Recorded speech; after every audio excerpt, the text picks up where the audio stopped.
Hello everybody. Me and Ken have just recorded a song and now we're going to have a little chat for 10 minutes or so. I've known you a long time, Ken, right back to when I was probably about 20, I think. But what got you into folk music? Are you interested in folk music? I was skint and I couldn't turn out one Saturday night. I would only be about 16 and the Oldham Tinkers were at the Lineker Theatre in Wigan. And my mum and dad said, are you not going out? I said, no, I'm skint. I said, well, you can come with us anyway. Reluctantly, I went along. And I saw these guys, 3 guys with a mandolin, a banjo and a guitar. And they were singing songs exactly the way I talked. I thought, by heck, this is for me. So my dad bought the album Oudham Edge on the night. Oh yeah. And then as soon as I turned 17 and I could get past Mrs. Brown and up into the Wigan Folk Club, I was going there. So it was like Wigan Folk Club on a Wednesday. That Park Hotel. That's the Park Hotel, long lamented. And then Saturday night it was up the casino, dancing around the handbags to soul music and Northern Soul. So that's an unusual combination, to Northern Soul and folk music. But it's funny that because my wife Melanie used to go to Northern Soul. She loves Tamla Motown and soul music and Northern Soul, and I'm more folk. So and she doesn't like what I like very much, and I don't like what she likes very much. But anyway, apart from that, but it's a combination. It's funny how Wigan is essential for both those things. Yeah. Well, in those days it was Motown and sax. Stacks the soul music. Northern Soul only started in about 75. Oh right. And that was basically a dance beat. But the true soul music, I think, is like the bluesy side of the Chess label, the Stax label, and the Motown label. Right.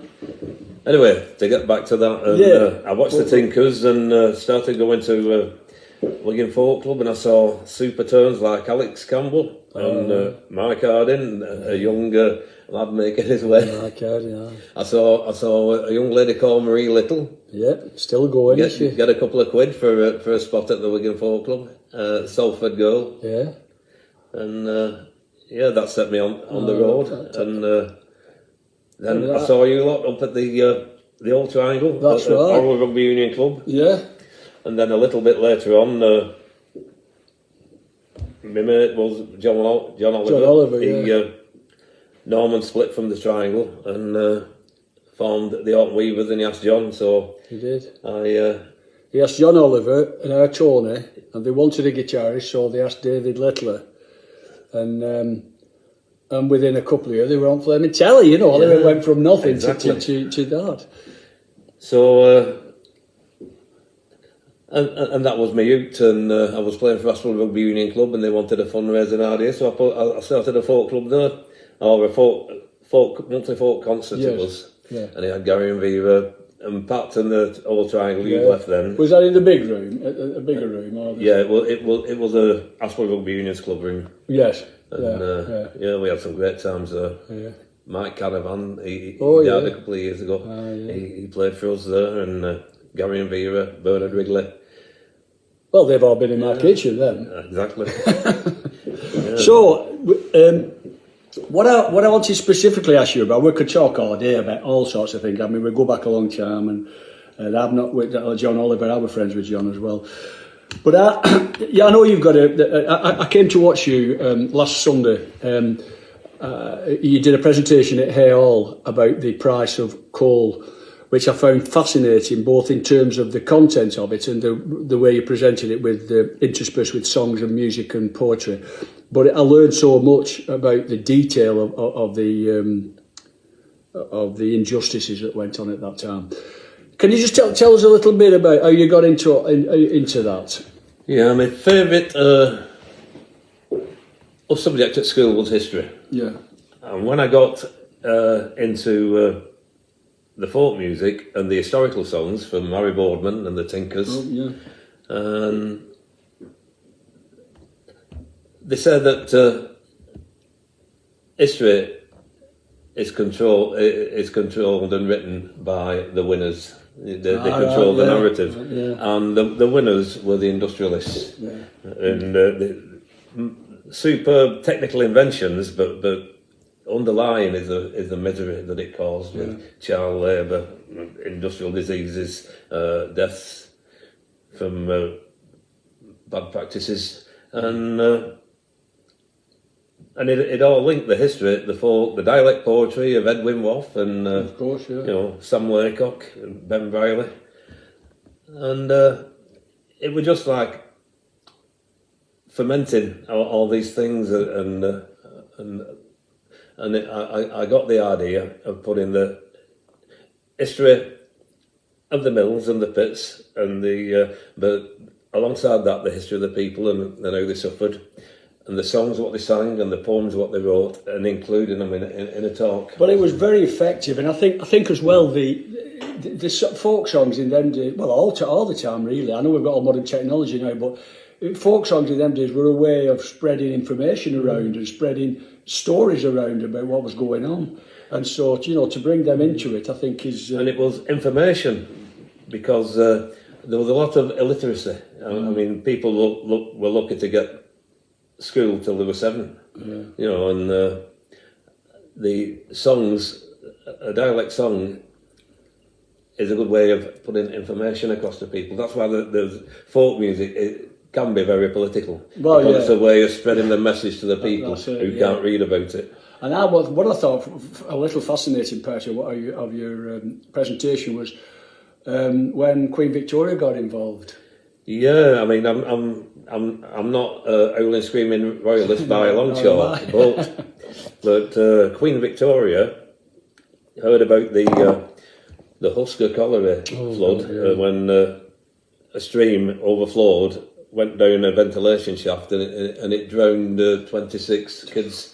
There was 9 lads and 15 lads and 9 girls. And also, one of the worst things to happen in 1815 to the working class people of Britain was the Corn Laws. Yeah. They were imposed after Waterloo in the recession, and they just benefited landowners and caused poverty in Britain and Ireland, and you know, malnutrition really in some cases. Peterloo, the Peterloo protest was about the Corn Laws and political reform, and it was only Queen Victoria's intervention and more or less pushing Sir Robert Peel to repeal the Corn Laws, which got rid of them, and that also got rid of Robert Peel because his political allies turned on him because they were losing all that money from I know she was a very... So she wasn't a bad old lass. No. I think the tragic loss of her husband stopped the good she was doing because she went into a long period of mourning. Yeah, clearly. Now, as I said, we could talk forever on this, but I just wanted to talk about, because you've sort of brought together history, local history, which we know about in Wigan, mine in particular, things about the Industrial Revolution with folk music. You've also written several historical novels, haven't you? Yeah. And I know I've read a couple of them, but I know Tony's read them all. I know Tony was singing your praises about. But can you just tell briefly about those? Bring out the way of the warrior. What's that all about? Right, that's about the.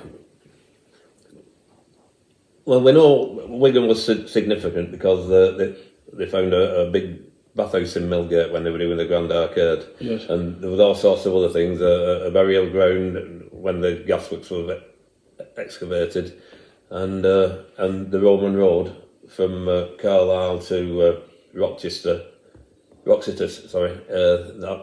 goes straight through Wigan. That's all right. Yes.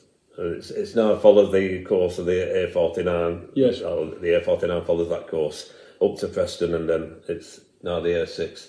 But that was basically the main Roman road on the northwest. And I just thought, that road, every army was travelled north towards Scotland on the northwest, or from Scotland down, has gone through Wigan, Warrington and Preston. So That's fascinating. Everything what happened in history on this and actual events, I've just created my own characters. And so you've told a story, but Yeah. using factual information. Yeah. Really. Now, the exodus of the Vikings, is that along similar lines? Yeah, because the Irish clans rose up and attacked Dublin and forced the Vikings out. That was the main slave port for the Vikings, where they put the slaves. You know, they caught the slaves in Britain. Yeah. You know, and then they were held at Dublin, and then they were sent down then and traded for gold in the North African coast. Yeah. And they were attacked by one of the first times the Irish clans got together, and they had to get into the boats and leave pretty smartish, and they landed on the Wirral and Liverpool Bay. Right. So that's what that story is about. So and that's based on that. So that's a change. White slaves being sold to Africa. That's an unusual thing. The Well of Lost Souls. That's a bit of a Dickensian. It's a well-to-do young lady. Her fiance is killed in an insurrection in Canada, and that's based in the leafy lanes of Cheshire. And I've read this book. you know, she's discovers she's pregnant, and to avoid the shame, she heads off for Manchester. Things go wrong for her, and she ends up in a workhouse. And the child is born, she dies, and when the child's old enough, is sold to the mills of Wigan. And It's and a great that's how book. the story develops. It's a belting book. I've read this book. Now, we're running out of time now, so what I want to say to everybody who's interested in maybe reading these books, if you go onto the internet and key in Kenneth J. Skelly, you'll find them. So, we'll leave it at that, shall we, for today? And thanks very much, Jim. Hey, I'll see you. We're having a pasty now and a custard. And we'll see you Just had a soon. brew. Catch you home at Jim's.